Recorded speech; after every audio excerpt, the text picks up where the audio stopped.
Dreamscape presents Land of Hope by Wilfred M. Mcclay.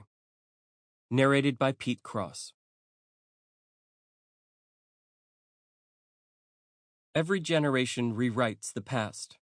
In easy times, history is more or less of an ornamental art, but in times of danger, we are driven to the written record by a pressing need to find answers to the riddles of today. We need to know what kind of firm ground other men belonging to generations before us have found to stand on.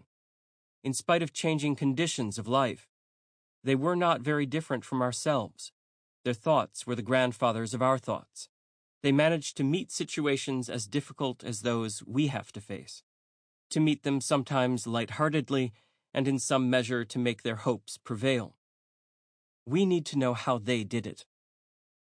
In times of change and danger, when there is a quicksand of fear under men's reasoning, a sense of continuity with generations gone before can stretch like a lifeline across the scary present, and get us past that idiot delusion of the exceptional now that blocks good thinking. That is why in times like ours, when old institutions are caving in and being replaced by new institutions not necessarily in accord with most men's preconceived hopes, political thought has to look backwards as well as forwards. John Dos Passos, The Use of the Past. From The Ground We Stand On, Some Examples from the History of a Political Creed, 1941. Introduction. One long story.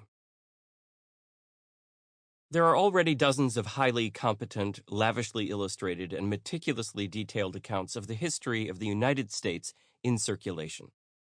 Why the need for this book, then? That is a very good question.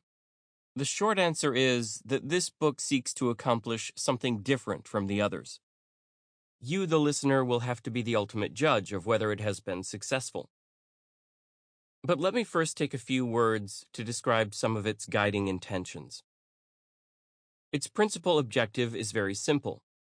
It means to offer to American readers, young and old alike, an accurate, responsible, coherent, persuasive, and inspiring narrative account of their own country.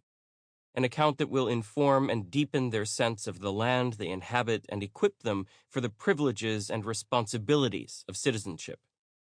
Citizenship here encompasses something larger than the civics class meaning.